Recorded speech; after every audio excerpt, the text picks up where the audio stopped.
여러분 안녕하세요. 반갑습니다. 최근에 교육계의 핫이슈 굉장히 많은 이야기들이 떠오르고 있습니다. 오늘 그 핫이슈에 대한 이야기와 또 장차 우리가 어떻게 우리 학생들 또 우리 그 교육생들을 학습시키는데 주안점을 가져가야 하는지에 대한 몇 가지 이슈를 가지고 이 영상을 함께 공유하도록 하겠습니다. 자, 교육 패러다임의 변화와 그에 따른 교수자의 역할 변화. 오늘 이 주제, 큰 주제를 가지고 이야기를 한번 전개해 보겠습니다. 앞서서 제가 말씀드린 것처럼 최근 들어서 교육에 핫 이슈가 있다면 굉장히 다양한 우리가 이제 평소에 접해보지 못했던 새로운 용어들이 많이 등장하고 있습니다. 그 대표적인 예가 거꾸로 교실, 또 이 말을 조금 달리 번역하면 플립 러닝이라는 표현도 많이 쓰고 있고요. 또 최근에 학습자 중심의 교육 방법들, 뭐 하브로타라든지 뭐 새로운 여러 가지의 액티브 러닝들이 많이 소개되어지고 있습니다.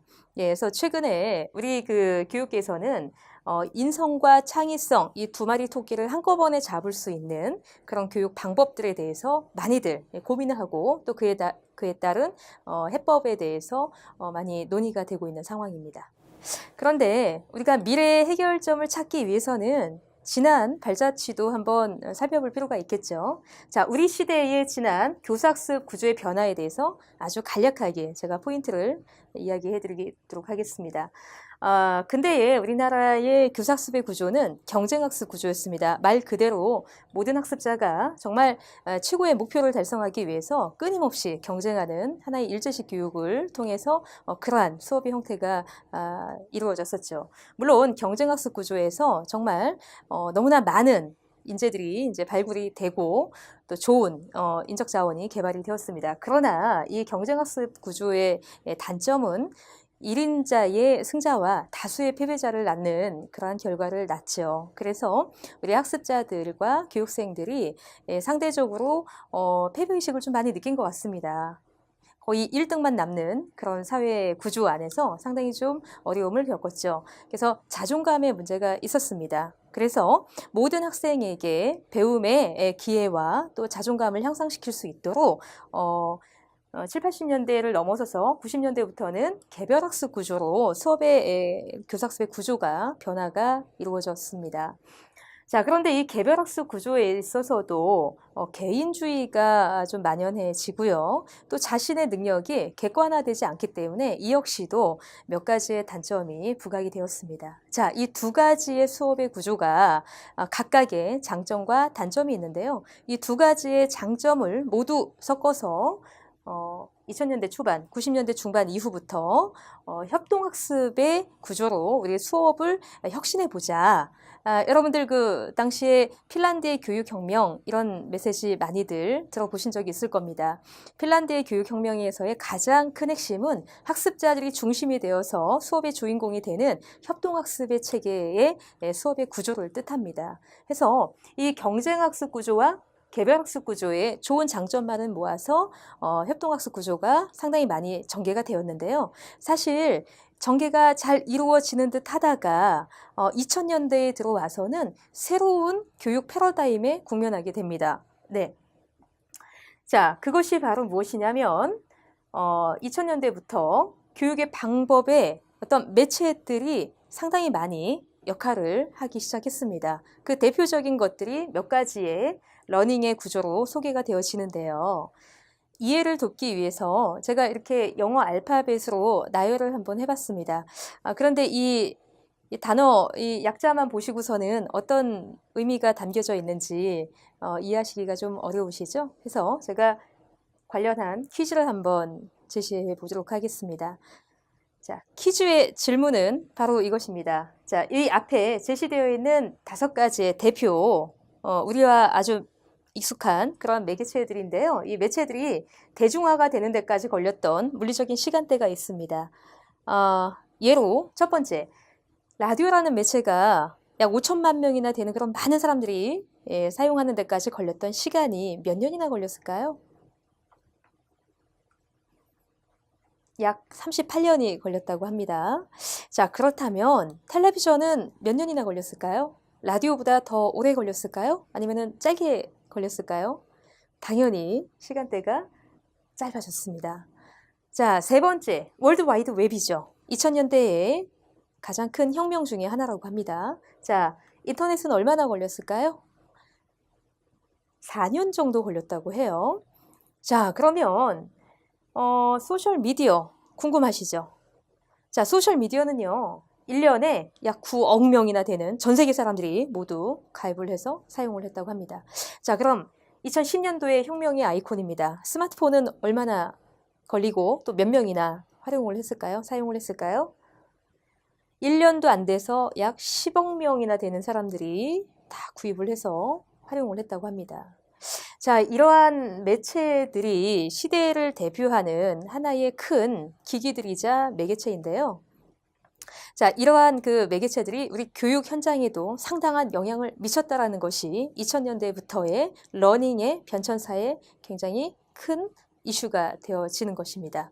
자, 아까 라디오라는 매체에 대해서 제가 잠깐 거론을 했는데요. 자, 이 라디오라는 매체는요, 우리가 라디오 주파수를 맞춰가면서 공부했던 그런 시대가 있었습니다. 대표적인 교육의 기관이 바로 방송통신대학이 그 대표적인 원격교육의 시초이기도 하는 이 방송통신대학이 아주 대표적인 사례가 될 수 있겠죠. 자, 두 번째는 요즘도 우리 학생들 많이 활용하고 있죠. TV를 보면서 공부하는 거죠. EBS가 대표 사례입니다. 자, 인터넷을 가지고 공부하는 체계, 2000년대부터 정말로 활발하게 이루어지고 있는 큰 개념에서의 이러닝이라고 저희가 표현을 합니다. 자, 다섯 번째, 소셜미디어 상당히 다양한 방법론들이 있는데요. 예를 들자면 그 페이스북 같은 경우가 대표 예입니다. 제 주변에도 이 페이스북을 활용을 해서 한 학기 내내 수업을 하시는 아주 멋진 교수님들도 있답니다. 그래서 이 소셜 러닝이라고 합니다. 자, 마지막 스마트폰을 가지고 하는 러닝의 체계가 있기도 하지만 사실 여기서 제가 말하고 싶은 것은 이 스마트폰을 대표로 하는 것은 아니고요. 스마트 기기를 활용한 테크놀로지를 기반한 그러한 러닝의 체계가 2011년도부터 우리나라에 있었습니다. 그게 바로 스마트 러닝이라는 개념입니다. 자, 여기에서 마지막 이 스마트 러닝에 대한 이야기 조금만 더 하고 넘어가도록 하겠습니다. 우리나라에서 2011년부터 14년도까지 그 당시 이제 교과부였죠. 예. 그래서 국가적인 차원에서 우리 그 21세기를 살아가야 되는 우리 학습자들을 위해서는 스마트하게 교사학습의 환경과 전략을 좀 달리 가져가자. 라는 하나의 운동이었습니다. 자, 그러면 여기서 얘기하는 스마트 러닝의 SMART는 어떤 의미를 가지고 있는지 하나씩 한번 살펴보겠습니다. 먼저 S는요, 우리 학습자들이 이젠 더 이상 어떤 그 수동적인 학습의 형태를 띄워서는 안 된다 해서 self-directed라고 합니다. 해서 자기주도적인 그런 학습의 어떤 그 근력을 쌓아야 된다라는 것을 강조했고요. 두 번째는 motivated입니다. 자, self-directed라는 말은 자기주도적인 이란 뜻인데요. 자기주도가 되기 위해서는 어떻게 해야 될까요? 어떤 동기가 충만을 해야지만이 움직일 수 있는 어떤 자기주도력이 생기는 거죠. 그래서 우리 교수자들은 이 대목에서 상당히 많은 고민들을 하게 됩니다. 우리 학생들을 어떻게 하면 이렇게 동기부여시킬 수 있을 것인가? 저만 해도 평생 남아있는 숙제이자 연구 주제이기도 합니다. 자, 세 번째는 어댑티브입니다. 요즘 학습자들 성향 보시면 아시겠지만 상당히 개인차가 심합니다. 예, 그래서 학습의 수준 차도 있고 어떤 학습의 성향 차이도 상당히 다양합니다. 그렇기 때문에 우리 교수자들은 더더군다나 개별 맞춤형으로 우리 학습자들을 대응해 나가야 된다라는 그러한 메시지를 담고 있는 것이죠. 자, 그 다음에가 이제 리소스 프리의 개념입니다. 자, 이 개념은 굉장히 중요한 개념인 것 같습니다. 자, 이제 더 이상 지식의 자료원은요, 서책형 교과서나 교수자의 지식, 경험에 머무르지 않는다고 하죠. 저만 해도 수업을 할 때 가끔씩 깜짝깜짝 놀라는 경우가 있습니다.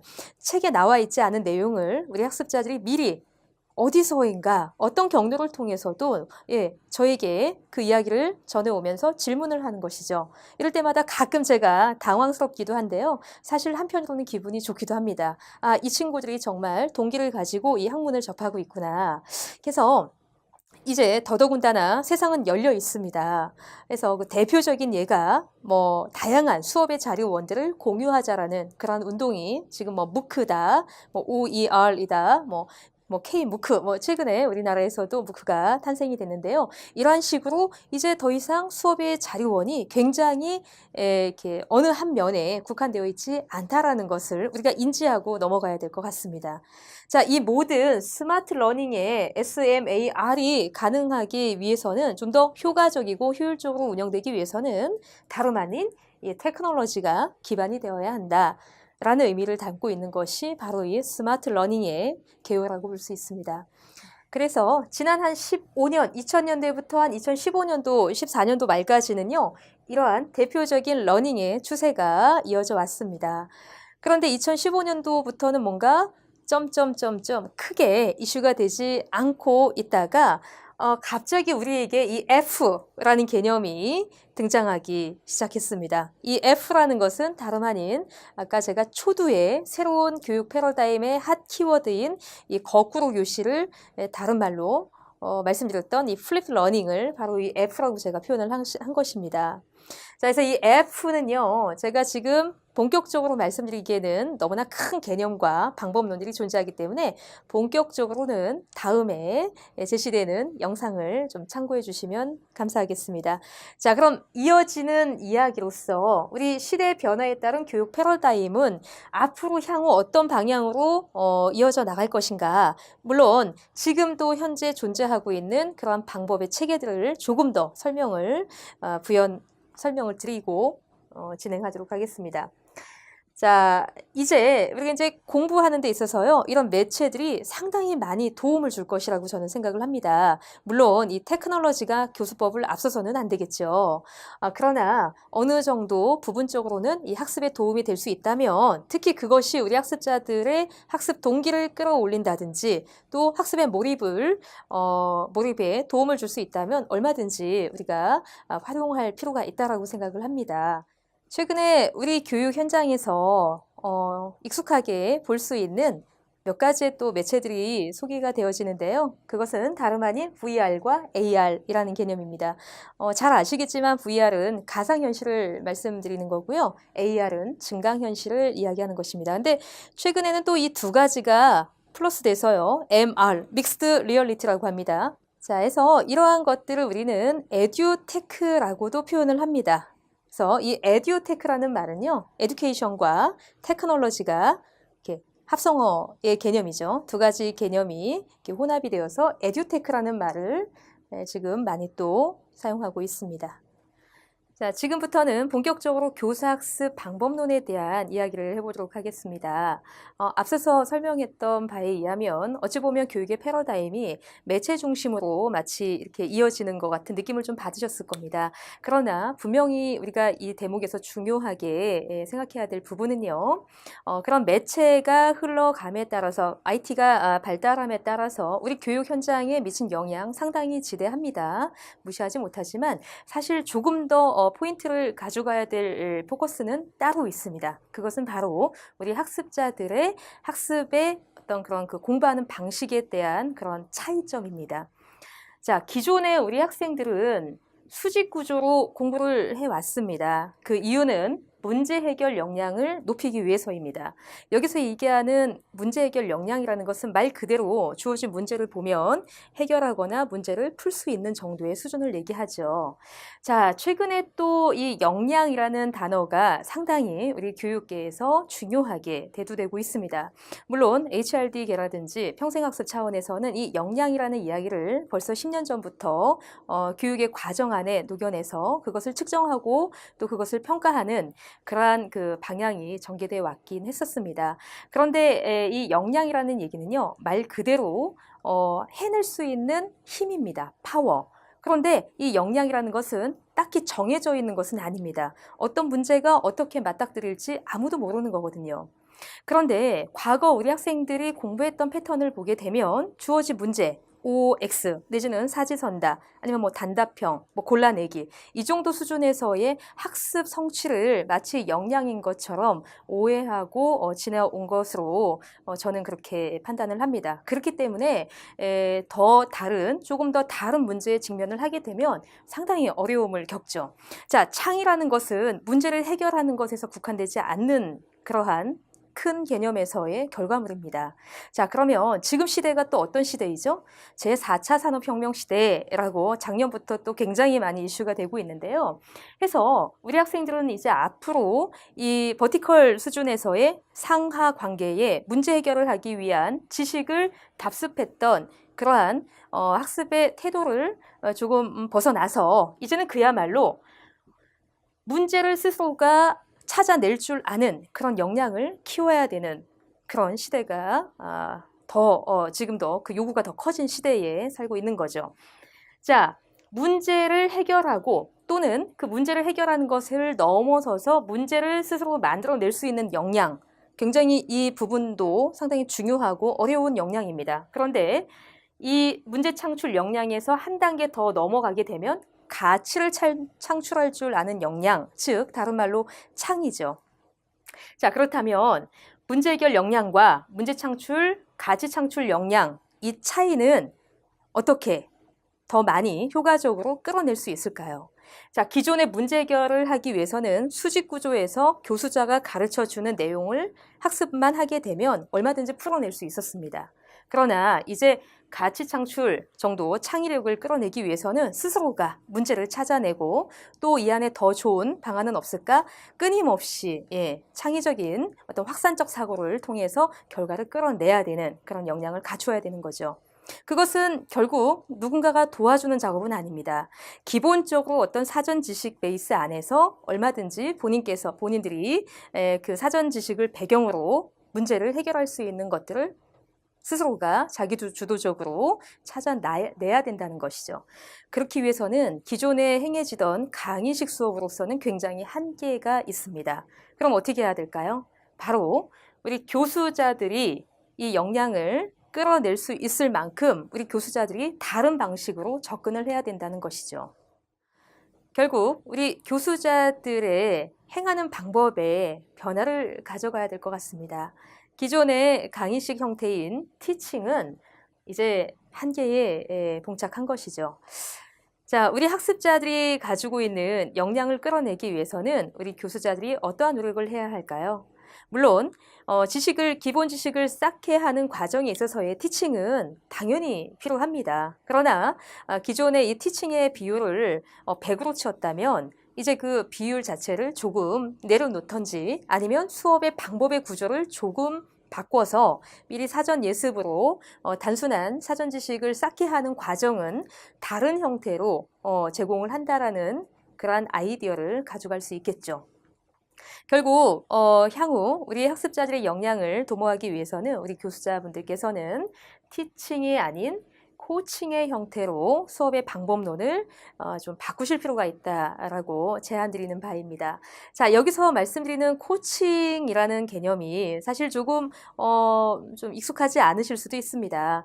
보통 이제 우리가 코칭이라고 하면 약간 비즈니스 쪽에서 말씀 나누고 있는 그러한 어떤 코칭의 개념을 연상하실 텐데요. 사실은 이 코칭이라는 그 광범위한 내용 안에는 사람에게 존재하고 있는 여러 가지 다양한 가능성들을 질문을 통해서 끌어내는 이러한 방법의 체계를 총칭해서 코칭이라고도 표현할 수 있습니다. 그래서 더 이상 티칭에 너무나 많은 에너지를 쏟기보다는 어찌 보면 주어진 문제를 새롭게 찾아낼 줄 아는 새로운 관점을 키울 수 있는, 그렇게 하기 위해서는 학습자에게 끊임없는 질문을 통해서 확산적 사고를 넓혀줄 수 있는 그러한 계기를 우리 교수자들이 마련을 해줘야 되지 않을까라는 생각을 합니다. 그것은 바로 다름 아닌 코칭, 질문에 답이 있습니다. 제가 좋아하는 귀절로 이번 영상을 마무리할까 합니다. 최고의 교사, 리더는 다르다라는 메시지인데요. 보통 교사는 잘 이야기한다고 하죠. 일반적으로 이야기를 한다고 합니다. 그리고 좋은 교수자는 잘 설명할 줄 안다. 그리고 훌륭한 교사는 시범을 보일 줄 아는 선생님이다 라고 이야기합니다. 그런데 여기서 한 가지가 더 남아 있습니다. 바로 위대한 교수자가 되기 위해서는 인스파이어, 영감을 불러일으킬 줄 아는 그러한 교수자라고 합니다. 자, 이 영감을 불러일으킨다. 굉장히 어려운 말인데요. 분명한 사실은 티칭은 아니고 코칭에서 그 답을 찾을 수 있을 거라고 저는 생각을 합니다. 이 시대에 정말 날이 갈수록 복잡하고 다변화되어 가고 있죠. 자, 이러한 시대에 살고 있는 우리들도 숨가쁘고 정말로 힘든데 우리 학생들은 오죽할까요? 자, 우리의 학습자들이 행복한 미래를 설계하기 위해서는 교수자나 학부모님들 또 주변에 관련된 모든 관계자분들께서 정말 합심해서 그들에게 힘과 용기, 희망을 주어야 할 것 같습니다. 자, 이제 앞으로의 시대는 평생 공부하는 자만 살아남는다고 하죠. 그래서 이 셀리던트가 우리 학습자들에게 굉장히 요구되는 정말 중요한 덕목이자 역량입니다.